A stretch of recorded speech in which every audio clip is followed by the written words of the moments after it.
Halo pemirsa Cokro TV, jumpa lagi dengan saya Ahmad Sahal di Seruput. Saya kali ini akan ngobrol dengan dua tokoh yang pas membicarakan topik ini, yaitu Pak Suhadi, yang selalu kita undang untuk membicarakan soal ijazah palsu, mewakili ahli hukum, dan yang satunya lagi Irjen Polisi, Irjen Purnawirawan Arianto Sutadi, penasihat ahli Kapolri. Selamat datang ke Cokro, Pak. Ini yang pertama. Semoga berlanjut terus, Pak.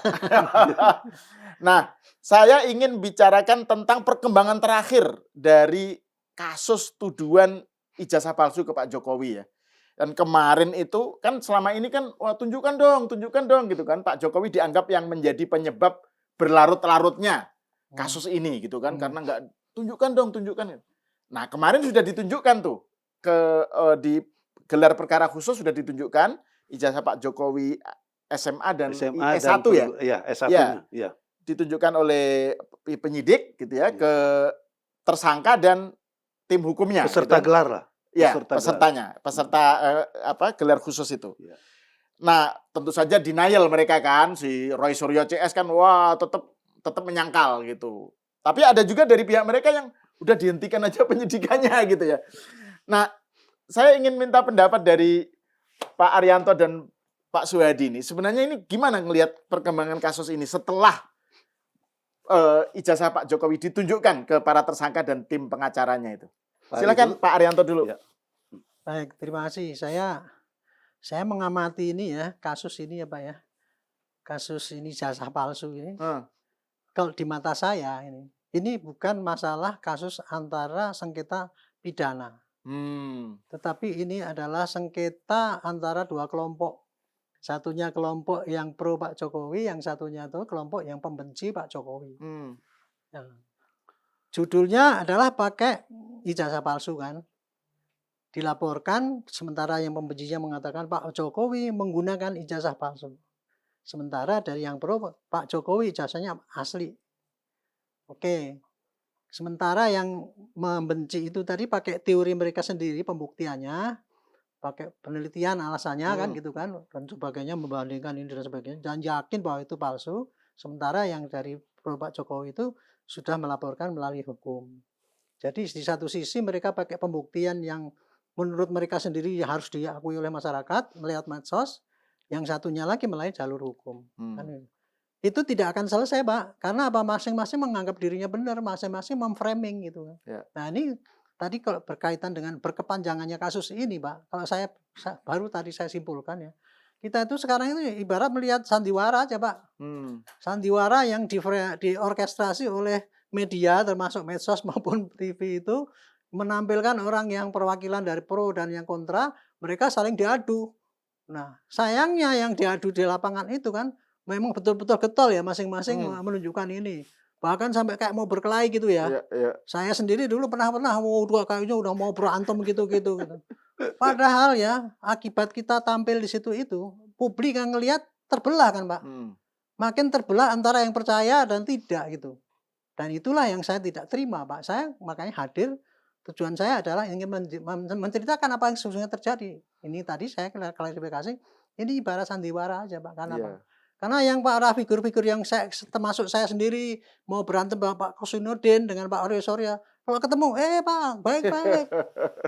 Bahkan mereka sendiri Pak, di antara tokoh-tokoh yang berame itu, Pak, saya pernah ketika menunggu di TV itu Pak, itu ngomong sama yang lawannya sana, kamu udah bagus tuh gayanya gitu, kita serang, kalau nggak gitu nggak seru. Kita tuh kan cuma bersandiwara. Astagfirullah Pak, saya pikir. Mereka kayak gitu Pak, tapi nggak merasakan yang ngelihat kan rakyat yang terbelah. Itulah yang saya tidak mau Pak ya. Makanya itu saya anggap ini kasus ini adalah ibarat sandiwara Sri Mulat.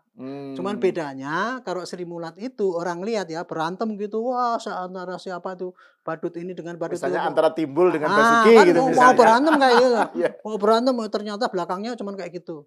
Bubar, penontonnya seneng Pak, terhibur ya. Tapi kalau ini enggak, begitu nonton mereka berantem, bubar, penontonnya masih gontok-gontokan, mereka peluk-pelukan. Itulah yang kejadian ini kayak gitu Pak. Makanya kemarin nih, di satu sisi kan mereka mah, yang membuat lama kan Pak Jokowi kan gitu kan. Kan gitu. Padahal Pak Jokowi sudah dengan melaporkan bahwa hukum itu, Dia sudah menyerahkan pada hukum untuk berjalan. Tapi biasanya kan mengulur-ulur terus. Ya. Tempo hari mintalah digelar ini, minta ini, dan sebagainya. Tapi nuduh itu yang memperlama Pak Jokowi, maka gantung Pak Jokowi, kan itu yang terjadi, Pak. Ya. Nuduh begini nih, Pak, 1 ke sana, 3 ke sini. Dia sendiri yang itu yang terjadi sekarang ini kayak gitu, Pak. Jadi kemarin dengan ada yang ditunjukkan itu, saya udah yakin pasti biasanya Pak Jokowi pendukung, wah puas. Sudah kan menunjukkan itu, untungnya aja Polda mau menuruti itu kan gitu kan. Dan kalau mengenai masalah itu Pak, itu saran saya pertama kali dulu kepada Polda Mabes Polri. Ketika mereka itu melaporkan kepada polisi, kan melaporkan bahwa Pak ini menggunakan ijazah palsu. Tapi oleh itu hanya sebagai dumas kan. Kenapa itu terjadi kayak gitu kan? Karena yang dilaporkan orang menggunakan ijazah palsu.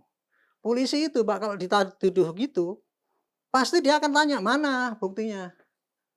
Kalau ada buktinya awalnya, maka dia akan melakukan penyidikan. Tapi Desember itu dilaporkan gitu, ditunggu-tunggu nggak pernah ada kan ijazahnya yang palsu itu yang mana. Kan boro-boro waktu itu Pak Roy belum menunjukkan hasil penyidikan segala waktu itu. Itulah akibatnya sampai bulan Agustus itu, April itu, kan nggak ditindaklanjuti karena apa? Tidak ada bukti awal bahwa itu ijazahnya palsu. Apa yang disebutkan oleh mereka? Kita tidak diladeni. Tapi ketika Pak Jokowi lapor bulan April, langsung dia dikebut gitu. Itu kan. Nah, terus makanya itu ketika bulan April 1 bulan setelah itu, saya kan baru tampilkan di TV. Nah, terus waktu itu guncang-ganjing kan mereka itu, kenapa kok laporan saya yang di Mabes nggak ditangkapin? Saya telepon sama ini Dirpidumnya Juanda itu. Dek, kalau besok Anda, saya udah yakin itu pasti penyelidikan nggak akan bisa jalan. Kan gitu kan. Saya sebagai penyidik apalah gitu. Dek, kalau besok Anda itu akan menghentikan, supaya Anda nanti tidak serang, Anda panggil itu semua itu. Press release tunjukkan, ini tidak ada bukti, ini ijazahnya begini, ini maka ini kasus ini akan tidak bisa naik ke penyidikan. Apa yang terjadi? Hari berikutnya Pak Dir itu dengan gagah beraninya mengumumkan ijazah ini adalah identik kan dulu gitu. Habis dia dianukan kan gitu. Itu Pak. Jadi dari dulu saya suruh menunjukkan ijazah itu sejak dari awal udah tak suruh waktu itu. Tetapi Polda Metro dulu waktu itu nggak mau, gitu. Dia memilih dengan jalan pikirannya sendiri mengatakan bahwa ini kasus ini tidak bisa naik ke penyelidikan. Akhirnya kan diteter suruh bikin gelar, itulah sejarahnya bahwa untuk tuduhan untuk ditunjukkan itu sudah sejak awal dulu. Dan saya sudah menyarankan, tapi penyidik selama ini tidak mau. Dan akibatnya apa? Jadi itu jadikan serangan mereka untuk mengatakan bahwa Jokowi memperlama karena tidak mau menunjukkan ijazah itu. Padahal kita udah tahu Pak, kalau toh ditunjukkan pasti belum akan selesai juga kan. Ya. Tempo hari ini sebelum peristiwa kemarin, dulu kan Pak Roy Suryo ketika dalam satu podcast TV mengatakan, Pak Roy, apabila ini ditunjukkan, apakah Anda yakin menjamin? Ya enggak juga ya. Kan gitu kan, ada kan. Ya enggak juga kan. Kita buktikan dulu kalau itu asli ya saya Itulah yang terjadi Pak. Jadi kita ini selama ini dipertunjukkan dengan orkestrasi daripada ini tadi. Badut-badut lah, istilah saya badut-badut itu untuk bersandiwara kayak gitu, untuk memperlama kasus ini gitu. Ya untungnya kemarin ini ditunjukkan ya. Ya ternyata kan itu juga masih ditunjukkan nggak boleh meraba dan mengatakan wah itu untung kita nggak boleh meraba. Kalau kita boleh meraba kan kita nggak bisa ngomong apa-apa lagi. Dengan bangganya kayak gitu Pak. Tapi apakah nggak membaca ya? Publik kan bisa menilai sendiri kan begitu. Itu kira-kira pendapat saya untuk sementara ini itu. Ya. Nah Pak Suyadi kan bahwa kemarin itu di pihak penyidik di polisi lah ya menunjukkan ke para tersangka dan para tim pengacaranya ya yang ikut dalam gelar perkara khusus ya. Ini kan agak mengejutkan karena selama ini kan orang menyangkanya ditunjukkannya ijazah itu nanti pas di sidang pengadilan gitu kan. Pak Jokowi sendiri bilang gitu. Nanti di pengadilan kalau hakim minta saya akan tunjukkan. Tapi ini ternyata lebih cepat gitu. Nah, dan kemarin saya lihat podcastnya Pak Suhadi di Unpacking Indonesia yang viral tuh rame itu Pak, meriah. Judulnya itu Roy Suryo CS membusuk di penjara. Itu judulnya. Nah, Pak Suyadi, gimana Pak Suyadi melihat ini setelah ditunjukkan ini? Gimana kasus ini? Sebetulnya dengan adanya ditunjukkan, ya harusnya nggak perlu rame lagi lah ya. Kita sikapi apa yang sudah dilakukan oleh penyidik di Polda Metro untuk proses hukum berjalan sesuai dengan mekanisme yang berlaku. Tapi kan kelihatannya juga tidak, ya. Karena tadi waktu saya ke sini, saya lihat juga ada potongan-potongan video pendek itu mengatakan bahwa Pak Jokowi nggak legowo, Pak Jokowi suka memenjarakan orang dan lain sebagainya. Ini kelihatannya narasi yang mau dibangun. Oke. Sehingga apapun yang dilakukan sekarang ini ditunjukkan dan tidak, ini tidak akan menyelesaikan suatu persoalan. Nah, cuma dengan kemarin ditunjukkan, saya jujur ya, kita mengapresiasi langkah yang dilakukan itu. Karena kenapa? Ini juga supaya masyarakat tahu bahwa apa yang dicurigai selama ini. Pertama, kan dugaan mereka itu sebetulnya kemarin nggak ada di Polda nih. Barang buktinya nggak ada di Polda. Barangnya nggak ada gitu Nggak ya. ada, ya. Dan dugaan juga di tangan Pak Jokowi juga nggak ada. Jadi istilahnya yang mereka framing itu kelihatannya Pak Jokowi diduga nggak punya ijazah. Seperti yang mereka tuduhkan ini. Tapi dengan kemarin ditunjukkan, saya juga terkejut ya. Karena saya dapat informasi dari teman yang kebetulan ikut gelar dalam perkara itu, ya. Itu kalau nggak salah dari ombudsman yang bicara. Udah tunjukkan aja, buka aja. Nah ditunjukkan. Dan yang saya terkejut di dalam kaitan ini bukan hanya ijazah S1 ternyata. Ada ijazah SMA juga yang ditunjukkan di sana. Artinya dugaan saya ini mungkin ijazah-ijazah lain pun sudah dilakukan penyitaan yang dilakukan oleh penyidik di Polda Metro. Ya, mungkin juga SD-nya, SMP-nya, terus juga SMA-nya, terus perguruan tingginya. Barangkali itu memang sudah satu paket ada di sana gitu. Nah, tentunya dengan keadaan-keadaan yang seperti ini, apa yang dikatakan oleh Pak Jokowi, nanti sebuah saya tunjukkan di pengadilan. Semua loh konteksnya. Ya. Karena kan ini juga memang terbelah nih Pak. Ada yang mengatakan yang dicurigain itu hanya S1-nya, ada yang ijazah SMA-nya. Itu kan belum lama juga kita tahu kan. Ya, terutama Pak Bambang itu. Iya, Bambang Tri dulu kan ijazah SMA malah yang dipersoalkan. Ijazah SMA-nya yang dipermasalahkan, bukan perguruan tingginya. Nah, dengan keadaan-keadaan yang seperti ini dan kemudian apa yang sudah dilakukan oleh penyidik ya dalam konteks penyidikannya ini sampai menetapkan tersangka, itu saya pikir sudah sesuai dengan mekanisme hukum yang berlaku. Jadi nggak perlu diragukan lagi dan juga nggak perlu lagi berharap udah, karena kemarin juga kita tahu nih ada yang mengatakan ya kita juga berharap masukan-masukan kita ini nanti supaya ini menjadi ranah supaya perkara ini dihentikan. Itu kan menurut saya kacau aja pikiran seperti itu. Karena kenapa? Kalau sudah menjadi tersangka, itu wilayah kerja bukan hanya di tangan penyidik, tapi juga ada di domain kejaksaan. Kan untuk menentukan orang menjadi status tersangka, itu nggak mungkin dilakukan oleh penyidik. Hanya penyidik ya, tapi juga ada kesepakatan atau hasil gelar antara penyidik dari Polda Metro maupun dari kejaksaan dari Kejaksaan Tinggi. Itu kalau ini sudah sepakat, buktinya udah benar dan lain sebagainya, baru kesepakatan dari hasil gelar dari dua lembaga ini, ya itu ditetapkan sebagai tersangka, yaitu adalah mekanisme hukum yang berlaku. Jadi kalau sekarang dimintakan oleh penyidik untuk dihentikan, nggak bisa. Karena tadi kerangkanya udah nggak masuk lagi gitu kan. Karena ini kan bukan lagi kepada penyidikan. Kalau saya lihat penyidikan udah selesai. Dengan ditetapkan tersangka ini udah selesai. Loh kok belum maju? Ini yang menjadi persoalan. Ada apa? Kan kita tahu juga, ini nggak bisa dikatakan penyidik juga. Belum lama kan kita juga dengar habis gelar perkara, habis pemanggilan Roy Suryo dan kawan-kawan menjadi tersangka, itu kan pulang dari Polda kalau nggak salah jam berapa itu, kan dia bilang akan mengajukan saksi yang meringankan, ahli yang meringankan. Ini kan harus diakomodir oleh penyidikan dalam konteks ini. Nggak bisa juga kan kemauan-kemauan seperti itu terus kemudian diabaikan. Karena yang namanya saksi yang meringankan Itu dalam KUHP dibenarkan. Itu Hmm. ada ketentuan-ketentuan seperti itu. Nah, jadi kalau ini kenapa ini terus masih belum berjalan, barangkali penyidik ini kan mengakomodir semua pendapat, keinginan dari para pihak. Para pihak itu siapa? Pelapor dan terlapor, Hmm. ya kan? Dari kubunya Pak Jokowi dan dari kubunya Roy Suryo dan kawan-kawan. Karena ada permintaan tadi ya dipenuhi dong, kan gitu kan. Cuma kalau kita melihat pada mekanisme hukum berkaitan dengan kita bicara mekanisme hukum Ya. berkaitan dengan masalah ditunjukkan dan tidaknya ijazah itu sebetulnya bukan menjadi kewajiban penyidik. Karena kenapa? Saya udah berkali-kali ngomong di dalam podcast ini, itu ada adigium di dalam hukum pidana. Ya kalau kamu menuduh, ya kamu dong harus membuktikan. Hmm. Itu adigiumnya Ya, seperti itu ya. gitu kan, ya.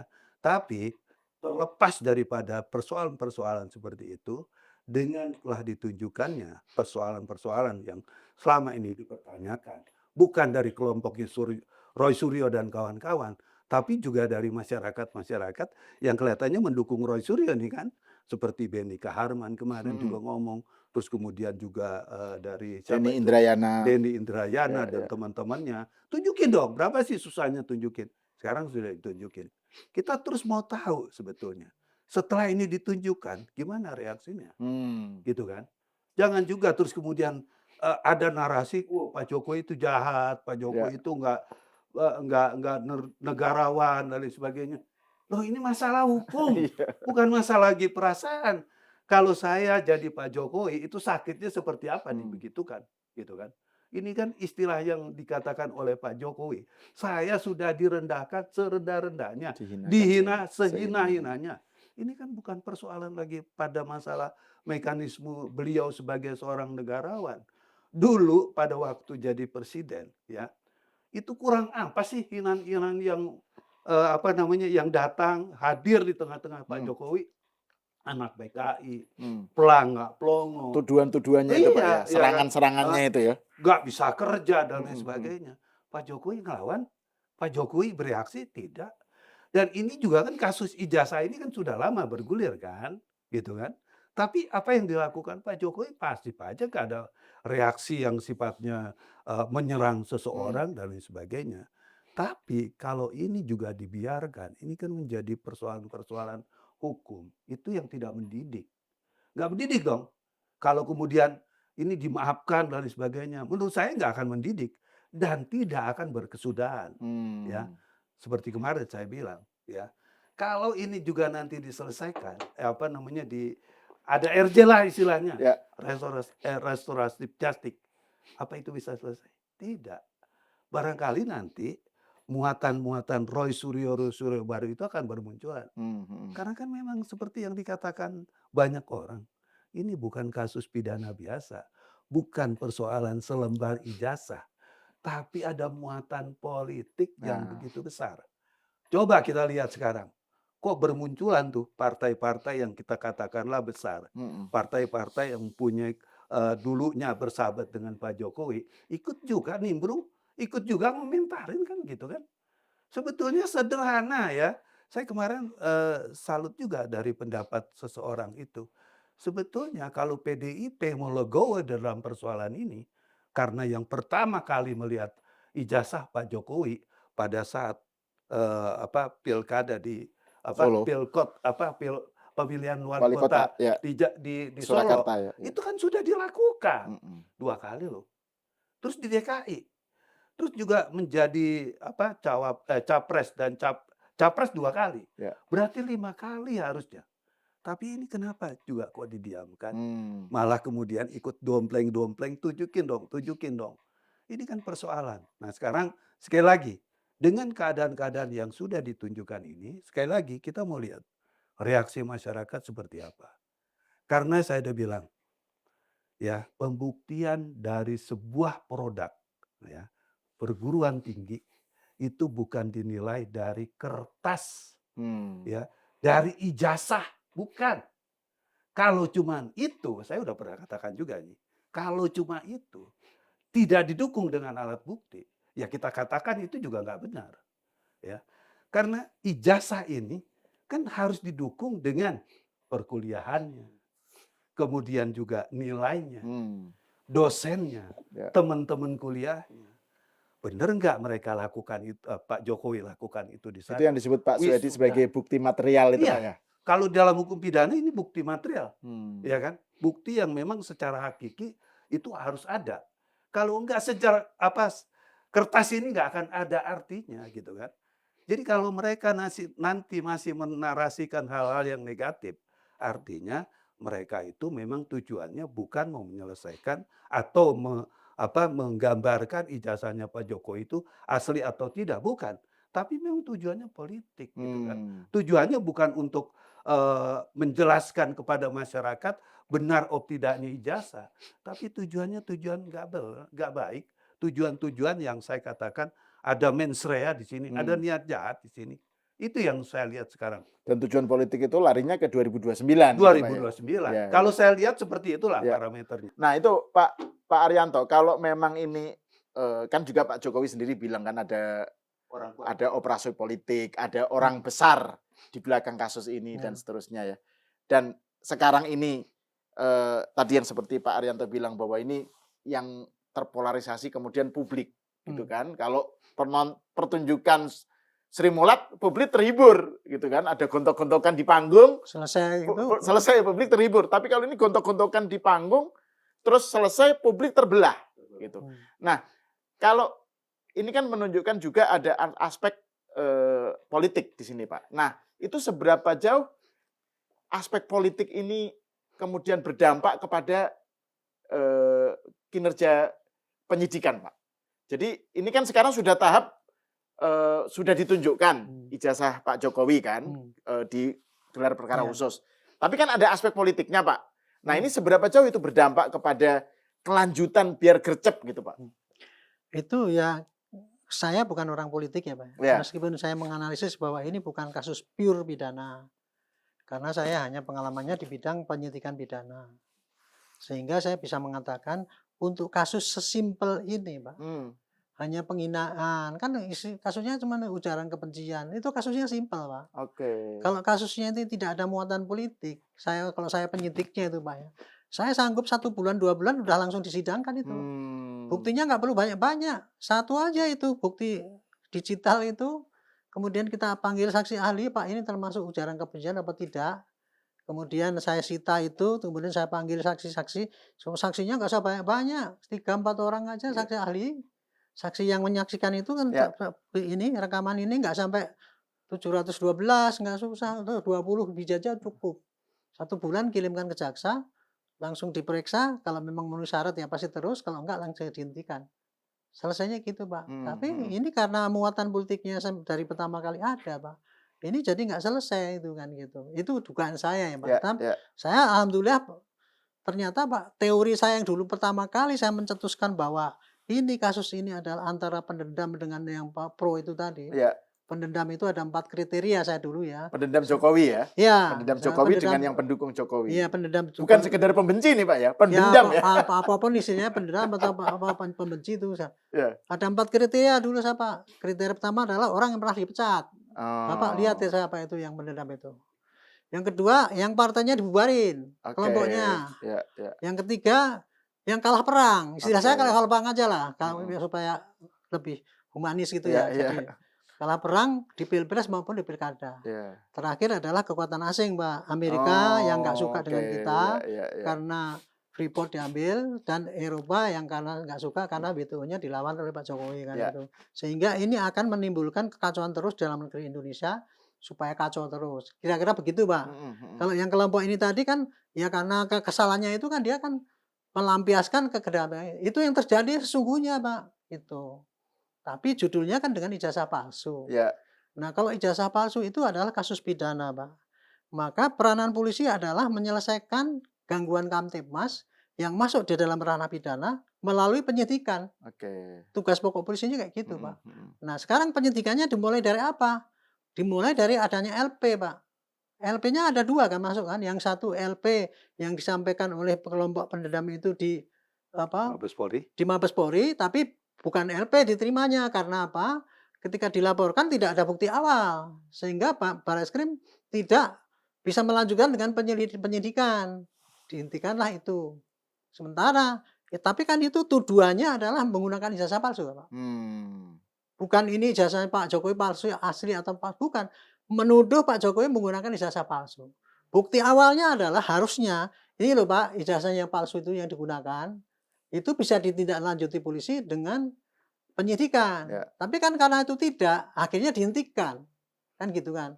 Sementara yang di Polda Metro, Pak Jokowi merasa terhina dan sebagainya itu, dia melaporkanlah. Waktu itu pertama kali dilaporkan bahwa Pak Jokowi merasa terhina sehingga bikin LP.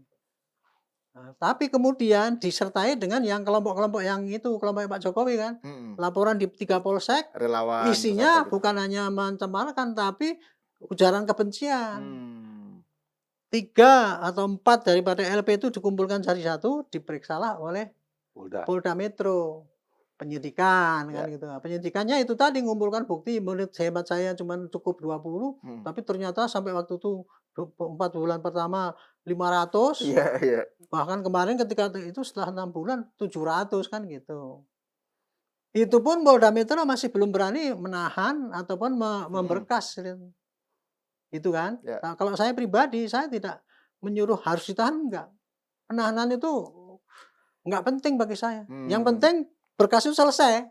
Kalau saya ya, semua selesai kirimkan kejaksaan. Itu yang penting penyidikan, bukan menahan apa tidak.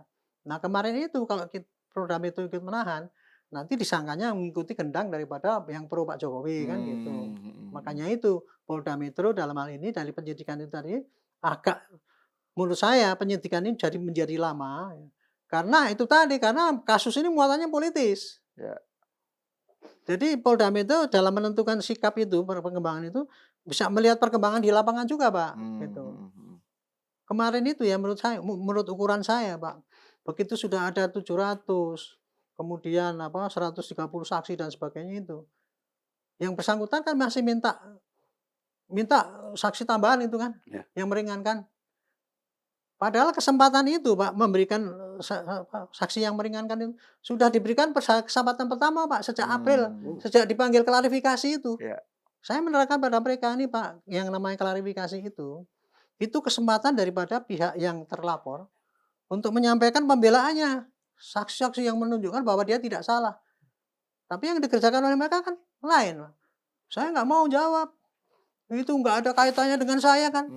Disitulah, Pak, ketidaktahuan, tapi dibanggakan karena mereka nggak, menurut saya itu ya, ketidaktahuannya hukum itu kan rugi deh sebetulnya.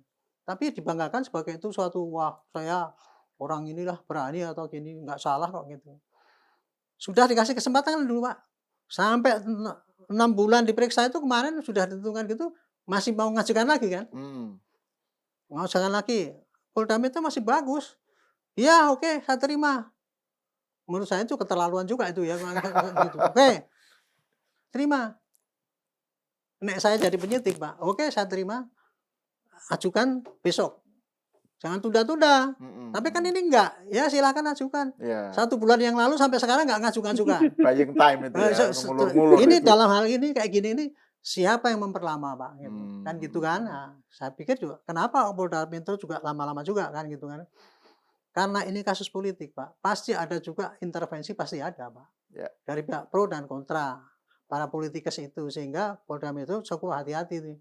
Jadi dia tidak, bukannya memperlama-lama itu enggak, karena penuh pertimbangan dengan itu unsur politik itu tadi, Pak. Jangan sampai terjadi kelemahan dalam proses ini yang bisa menjadi titik serang untuk itu. Sekarang sudah baik-baik gini aja kan masih di framing ke mereka itu hukum kita lagi nggak baik-baik aja, ya kan? Parcok. Iya, enggak, saya yang termasuk disampaikan Pak Denny. Iya betul. Yang dari Australia itu yang itu, yang itu saya kan menyarankan gini, Pak. Ini solusi lama-lama gini. Yang paling bagus adalah apabila kasus pidana yang sudah digulirkan itu cepat-cepat diselesaikan, Pak. Polisi mestinya cepat-cepat menyelesaikan, makin tidak membuat ini berlarut-larut kan gitu kan. Tetapi polisi kan masih membutuhkan betul, Pak, itu, Pak. Sehingga dia masih sabarlah, boleh. Nah, sekarang ini puncaknya ini kalau menurut saya sudah apapun dituruti gitu. Suruh menunjukkan sudah ditunjukkan juga kan itu klimaksnya itu untuk mengurangi ketegangan orang yang di lapangan itu. Nah, tinggal ini percepat saja ini. percepat dan mestinya dari pihak sana konsekuen dong. Dia minta ditunjukkan yang meringankan, ya jangan lama-lama. Segera tunjukkan aja kalau memang dia confident ya bahwa dia memberikan saksi yang meringankan itu nanti bisa menghabiskan bukti-bukti yang 700 itu sehingga itu nggak bisa diteruskan. Nah itu hak dia. Dan semua Pak pengacara dari pihak yang mereka itu pasti menjamin bahwa ini bisa dihentikan.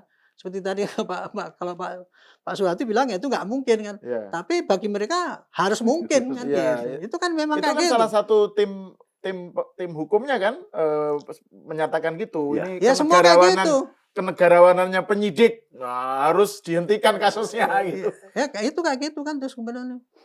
Bukti banyak nggak penting itu. Ini satu. Itu kan karena ya memang kayak gitu Pak kondisinya. Mereka itu kan maunya dengan caranya sendiri gitu, tapi tidak mau mengakui pembuktian tadi yang disampaikan oleh Pak Jokowi Pak Hadi tadi.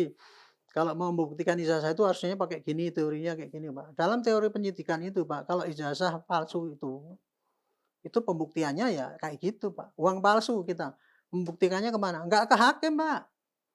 Orang beli kambing dengan uang palsu. Kita langsung datangnya ke Peruri atau Bank Indonesia. Pak ini palsu apa enggak?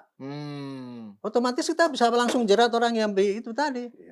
Enggak ada. Makanya di sinilah saya ingin menyampaikan apa yang disampaikan Profesor Mahfud ya.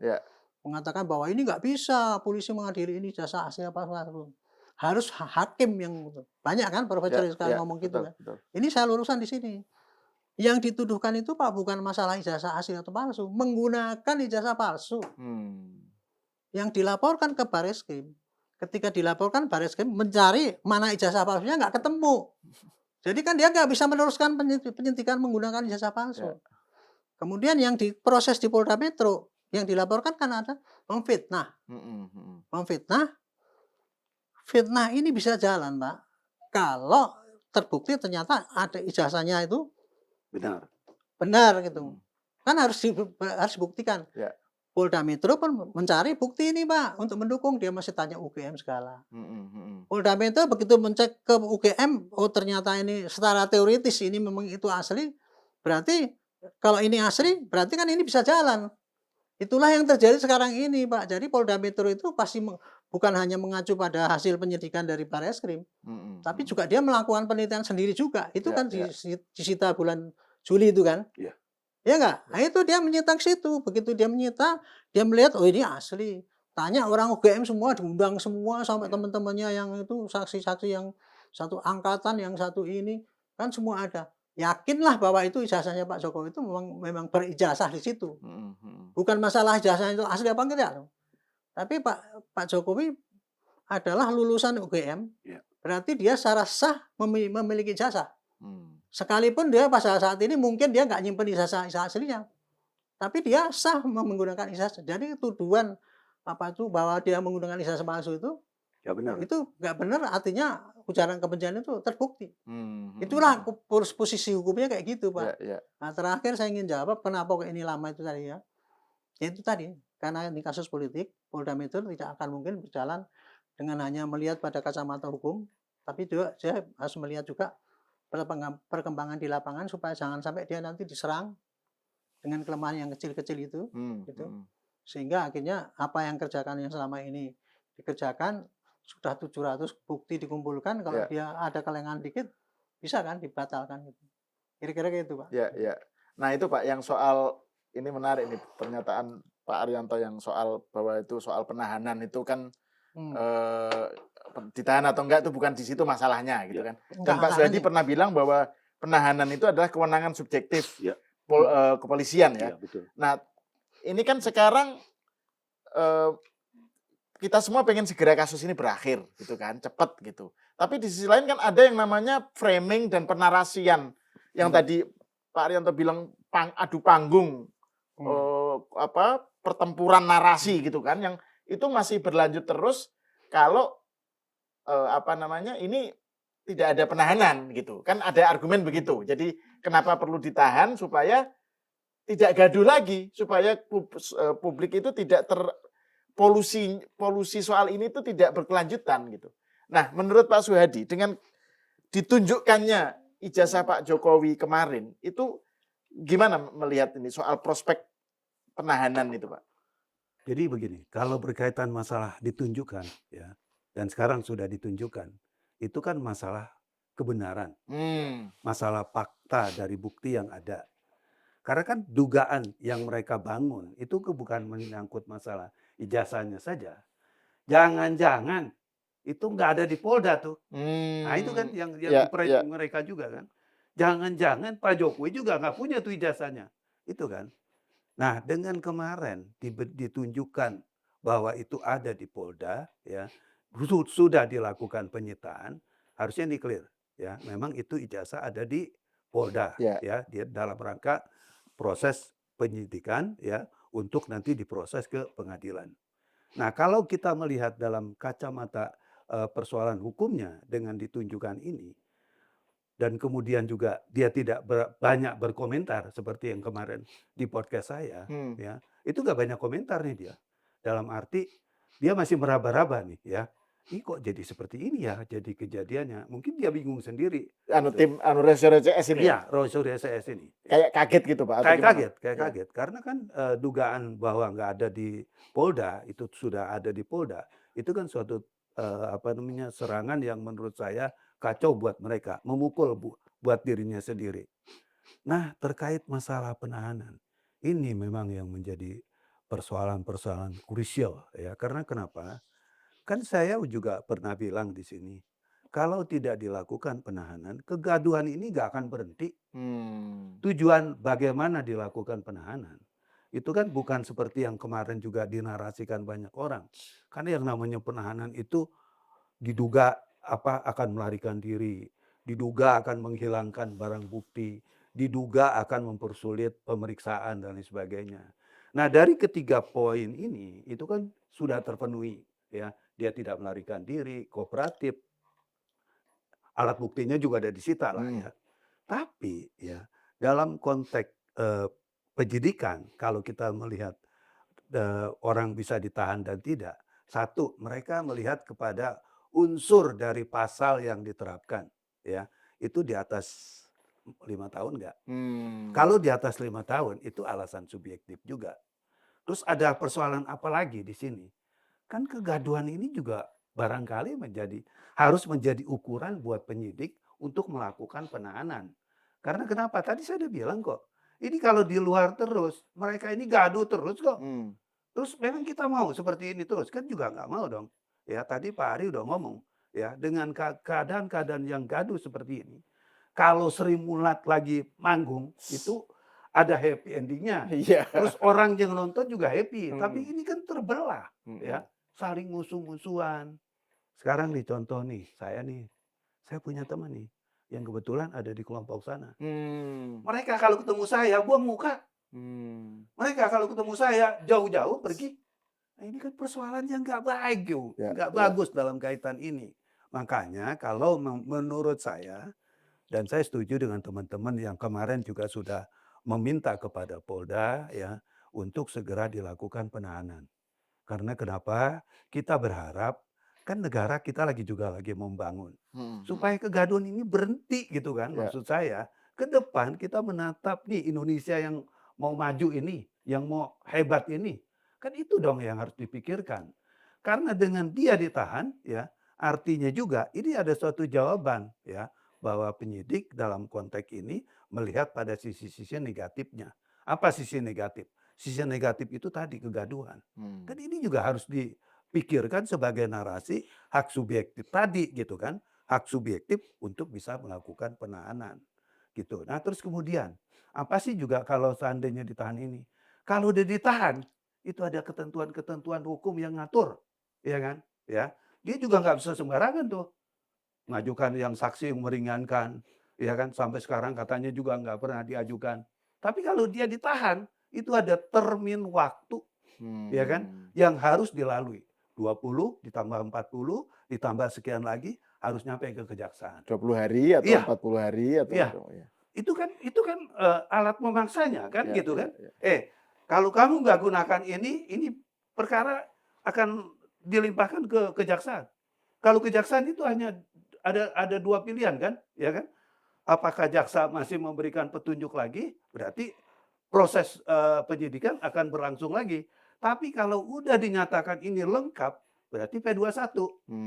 Kesempatan dia untuk menggunakan narasi bahwa akan mengajukan saksi yang meringankan, habis. Kan gitu kan. Nah ini alat pemaksaannya gitu kan. Tapi ini kalau nggak dilakukan, saya rasa akan sulit. Dan ini akan terus menjadi mainan mereka, ya kan, mainan yang memang mereka sangat mencintai panggung-panggung besar ini. Karena saya yakin kok kalau ditanyakan lagi, bisa nggak mereka akan membuat panggung sebesar ini? Nggak bisa. Ini yang paling seksi kok buat mereka kok. Bukan hanya mereka, Ya, ya. tapi juga media-media lain. Itu sangat menikmati panggung ini. Karena saya dengar katanya kan puluhan juta orang melihat, menonton ya TV-TV yang menyiarkan masalah ini. Ya, kalau kita juga lihat orang-orang yang punya podcast, kalau udah berbicara tentang masalah Pak Jokowi dengan ijazah palsunya, Rame. itu juga nilainya besar gitu loh. Dianggap ini juga sebagai mata pencarian. Tentunya dalam konteks ini kita kan nggak mau seperti ini kan. Negara ini kan perlu tenang, Ya. perlu membangun, perlu ada suatu pemikiran-pemikiran ke depan. Bagaimana negara Indonesia bisa maju ini, itu kan persoalan juga gitu. Makanya menurut saya di kesempatan ini juga ya barangkali ya saya meminta kalau tidak menimbulkan kegaduhan itu akan lain. Karena ini selalu menimbulkan kegaduhan dan membuat narasi-narasi yang tidak membangun, yang tidak mendidik buat masyarakat yang tidak mengerti masalah hukum, penahanan adalah salah satu pilihan yang paling tepat yang harus dilakukan oleh Polda. Di samping tadi ya, termin atau tenggang waktu ya berkaitan dengan proses ini, kalau sudah ditahan itu ada di dalam undang-undang. Sekian hari kamu harus selesaikan. Kalau nggak selesaikan, berarti lepas demi hukum dong. Mereka bisa keluar demi hukum kan? Kan gitu. Mau nggak mau, ini alat pemaksa gitu ya. Alat Supaya pemaksa cepat gitu Pak ya. untuk Speed mempercepat up the kasus process ini, ya. gitu. Ya itu. Ya. Oke, ini mungkin bagian closing remarks dari Enggak, saya nanggapin masing-masing dulu narasumber. nih. Silakan Pak. Karena ya saya berbeda dengan Pak Suhadi. Iya. Tapi jangan marah ya. Oh, enggak. Soalnya biasanya ada orang yang kalau berbeda pendapat terus marah gitu. Enggak. Justru Dalam malah hal ini, bagus kalau ada Iya. perbedaan saya ada pendapat. perbedaan pendapat. Ya. Kemarin itu begitu tidak ditahan, Pak, saya bersyukur. Kenapa? Kalau itu ditahan, blunder bagi Polda Metro. Framing mereka untuk selama itu kan mereka akan memframing bahwa polisi menyelundupkan pasal-pasal itu supaya hukumannya 12 tahun, supaya dia bisa menahan. Kan itu yang dikejarkan oleh mereka. Sehari sebelum mereka itu ditahan, rame Pak di podcast itu, ya, larinya sampai para pakar-pakar didatangkan itu hanya untuk membentuk suatu opini bahwa kita memaksakan menyelundupkan pasal-pasal itu supaya 12 tahun supaya bisa ditahan. Itu pasal termasuk yang itu Pak ya, yang 35. ada pengeditan. Iya. Iya itu kan Pasal mereka 32 kan dan 35. kita kan harusnya Undang-Undang memframing kan ITE. kayak gitu. Ya. Tujuan mereka sebetulnya arahnya itu supaya jangan sampai mereka itu ditahan tujuannya. Makanya dia dengan pakai konsep itu kan gitu kan. Saya kemarin begitu Polda Metro saya datang, terima kasih saya telepon sama ini ya Pak Bagus Anda. Berarti Anda melihat perkembangan di lapangan. Nah, itu tadi Pak Suhadi ya. Kalau ini kasus ini pure pidana, nggak ada unsur politiknya. Itu Pak kasus kayak Pak Pro itu pasti udah pertama kali langsung tahan, langsung kirimkan ke sini. Nah, kalau dalam hal ini tidak Pak, karena apa? Kemarin itu saya pikir ya, itu tadi saya ulangi lagi. Kalau kita itu ikut menahan, kita masuk gendangnya dia. Makanya saya bilang sama relawan Jokowi, bukannya saya belain mereka, enggak. Saya menyampaikan pemikiran rasional. Itu Pak ya. Dan kemudian kalau itu ditahan Pak, berarti Polda Metro hanya ada keterbatasan waktu. Selama 20 hari harus selesai. Iya. Selama ini yang saya perkirakan dulu selesai 2 bulan saja Pak. Sampai 7 bulan nggak selesai Pak. Kalau seandainya itu dia ditahan nanti, sudah Polda Metro dituduh kriminalisasi. Kan selama ini kan Polda Metro sudah dituduh kriminalisasi Pak. Ya. Hanya cuma manggil-manggil aja itu sudah dianggap kriminalisasi. Kita sebagai rakyat kayak gini mosok dia ini peneliti gini. Ya. Belum ditahan loh Pak, baru dipanggil sebagai saksi loh. Dinyatakan sebagai tersangka saja, belum dihapus kebebasannya aja udah memframingnya kriminalisasi. Kalau kemarin tuh Polda Metro mengikuti itu Pak ditahan. Itu sudah kena itu. Oh, bener kan Pak, buktinya ada gitu. Nah, justru karena itu tidak ditahan itu menunjukkan bahwa kita itu hanya melaksanakan apa? Hukum tanpa mendahulukan upaya paksa. Oke. Upaya paksa kita yang nggak penting sekali nggak. Cuman saran saya nggak usah ditahan. Tapi yang penting selesaikan cepat-cepat berkasnya itu. Kuncinya di situ, Pak. Atas tadi, Pak. Satu lagi, Pak. Kalau tidak ditahan mereka keluar-keluar di luar, Pak. Oh, kalau ditahan, Pak, keluarnya mereka 3 kali lipat, 10 kali lipat, Pak, ramenya. Yang ribut orang yang lain, bukan dia. Ya. Gitu, Pak. Itu kan kondisinya kayak gitu, Pak. Itu. Nah, upaya mempercepat supaya kegaduhannya ini segera selesai gimana, Pak Arianto? Ya, Polda Metro segera menyelesaikan kasus itu tadi, kirimkan ke jaksa. Supaya jelas itu nanti perjalannya itu tidak berjalan di tempat kan. Disitulah saya bolak-balik nyarankan pada penyidik itu, oke lah, Anda nggak nahan bagus. Tetapi Anda jangan biarkan buying waktu itu kemudian contoh dia minta saksi yang meringankan tidak dibatasi waktu. Itu makanya saya sarankan kalau saya jadi penyidik ya. Oke, minta keringanan, tapi besok harus hadirkan sini. Kalau tidak, Anda anggap ini berkas sudah selesai. Kita sudah ada 712 bukti, Kak. Ya. Kayak gitu, Pak. Jadi kuncinya nih bukan pada menahan sama enggak. Itu bedanya saya, Pak. Tapi saya pemikirannya kayak gitu. Jadi kalau tidak ditahan ini berarti kita tidak menunjukkan kriminalisasi. Itu hanya proses hukum yang wajar-wajar aja. Itu. Tapi itu tadi kendalanya kita jadi seakan-akan kok malah kita yang memperlama kan gitu kan. Padahal yang memperlama kan mereka, Pak. Karena kita menuruti mereka. Betul. Gitu loh, Pak. Jadi meskipun ada perbedaan dalam soal ditahan atau enggak, tapi kan sama-sama sepakat bahwa kegaduhan harus selesai. Ini harus segera selesai. Cuman kuncinya kepada penyelesaian berkas itu, penyidikan itu tadi, Pak. Gini, Polda Metro ini saya ngomong sama polisi. Enggak usah ragu Anda itu kirim ke jaksa. Perkara itu nanti oleh jaksa dihentikan enggak apa-apa. Itulah hukum yang berlaku di Indonesia. Tapi polisi sudah menyelesaikan pekerjaannya dengan sempurna. Kalau dia sudah bikin berkas selesai, dikirimkan ke jaksa, itu penyidikan yang sempurna kayak gitu, Pak, selesainya. Tapi kalau selama penyidikan itu berkasnya belum selesai, itu mesti ada apa dengan polisi? Dia itu memperlama ini apa karena dia takut sama orang politisi yang di belakang itu masih menahan? Atau memang polisinya sudah sudah dipengaruhi supaya ini tidak selesai gitu. Itu, Pak, jadinya. Ini kuncinya selesaikan cepat-cepat gitu ya. Dengan risiko bahwa ini akan berhasil apa tidak itu pasrahkan aja pada keadaan. Yang penting kita jujur. Bukti yang betul-betul jangan dimanipulasi. Bukti yang meringankan oleh mereka tidak diterima itu enggak jujur namanya. Terima aja semua. Tetapi ya jangan kemudian menunggu-nunggu ini kemudian memeriksanya pun tidak cepat-cepat gitu ya. Jadi ini dulu. Yang semestinya ini kasus ini bisa selesai dalam bulan kalau hitungan saya. Sampai sekarang 8 bulan pun masih belum ada kejelasan. Hampir setahun ya, Pak ya? Hampir setahun. Hampir 1 tahun kan. Itu mulai kalau kita ikuti kan ini ramenya kan mulai April aja waktu itu. Rame-ramenya itu ya, Pak. Ukurannya dari itu sampai sekarang sudah berapa kan? Sudah 6 atau 7 bulan. Itu aja, Pak. Jadi kuncinya cepat gaduhan ini selesai apabila kasus ini segera disidangkan. Itu. Perkara nanti, Pak, mau RJ mau enggak gitu ya. Bagi saya itu tidak penting. Mau di RJ silahkan aja kalau memang kita itu memang semangatnya kayak yang disampaikan oleh Pak Prabowo, kita jangan berkelahi lah. Kita bersatu, enggak apa-apa. Tapi yang penting di sini, Pak, karena kegaduhannya udah berbulan-bulan, harus ada dibuktikan persis, Pak. Mana yang benar, mana yang salah. Mana Pak ijazahnya Pak Jokowi itu asli atau palsu seperti yang dituduhkan oleh mereka. Hanya yang bisa memutuskan itu adalah di pengadilan, Pak. Itu. Tapi bukan berarti gini, Pak, konsepnya. Buktikan dulu Pak Jokowi itu asli apa tidak, kemudian barulah kasusnya Pak Jokowi itu nanti baru diproses. Jadi bukan seperti yang dikatakan Pak Mahfud ya? Iya, bukan itu. Kalau itulah saya bilang ini kekeliruan daripada pemahaman. Saya bukan mengatakan beliau kan pakar hukum ya, tapi inilah cara saya punya beda pandang. Jadi intinya adalah ini kasus ini harus sampai di pengadilan, siapa yang menang, siapa yang asli atau bukan.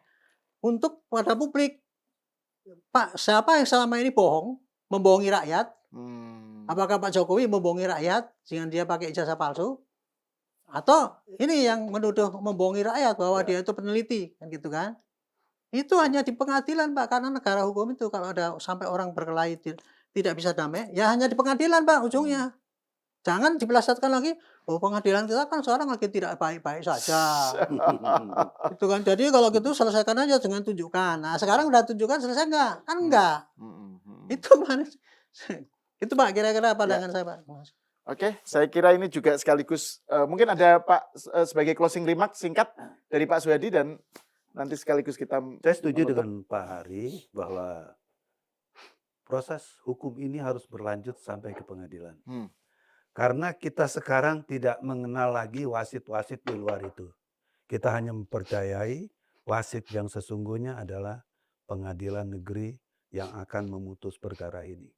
Asli of tidaknya itu semua adalah amar sebuah produk putusan yang nanti akan diterima atau tidak oleh semua pihak, tapi dengan adanya produk hukum yang berupa putusan tadi, ini adalah suatu anti klimak yang tidak bisa dibantah lagi.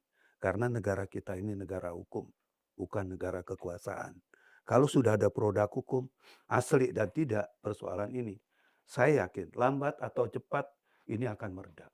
Tapi kalau dihentikan di tengah jalan, apakah itu bentuknya RJ, apakah bentuk-bentuk yang lain, saya yakin ini tidak akan pernah bisa menyelesaikan. Karena kalau ada RJ pun nanti Pak Jokowi dituduhnya takut. Berita ijazah palsu ini nggak akan pernah berakhir. Gitu ya. Jadi dengan segala kerendahan hati kita meminta kepada penyidik proses ini sesuai dengan ketentuan, kirim ya ke kejaksaan supaya nanti ada hasil apakah ini memang perkara pidana atau bukan. Kalau memang jaksa sudah menyatakan bahwa ini memang perkara pidana berarti P21. Kalau sudah P21 disidangkan, divonis, itu hasil yang kita harapkan. Ya kalau saya closingnya gitu aja, Pak. Ini kan kasus sudah bertele-tele, Pak. Nggak akan mungkin diselesaikan tanpa di pengadilan. Ya. Paling tinggi itu pengadilan gitu ya. Tapi nanti yang di pengadilan itu harus dicari kebenaran. Kan kita kebenaran dan keadilan kan. Kebenarannya itu apakah yang bohong itu Pak Jokowi? Atau yang bohong adalah Pak Roy CS ini. Itu harus clear di dalam pengadilan itu nanti. Perkara nanti hukumannya itu Pak, menghukum itu tadi kemudian ini dihukum karena membenci dan sebagainya itu nomor 2 bagi saya. Ya, apapun putusannya. Tapi ini harus sampai di pengadilan untuk membuktikan yang benar itu si A atau si B gitu. Supaya selama ini rakyat bisa sadar. Kan selama ini kan saya hanya memberikan jalan yang gini aja udah dituduh saya nganggap belain ini kan gitu. Itu akibat terbelah Pak. Ini akibat dari apa?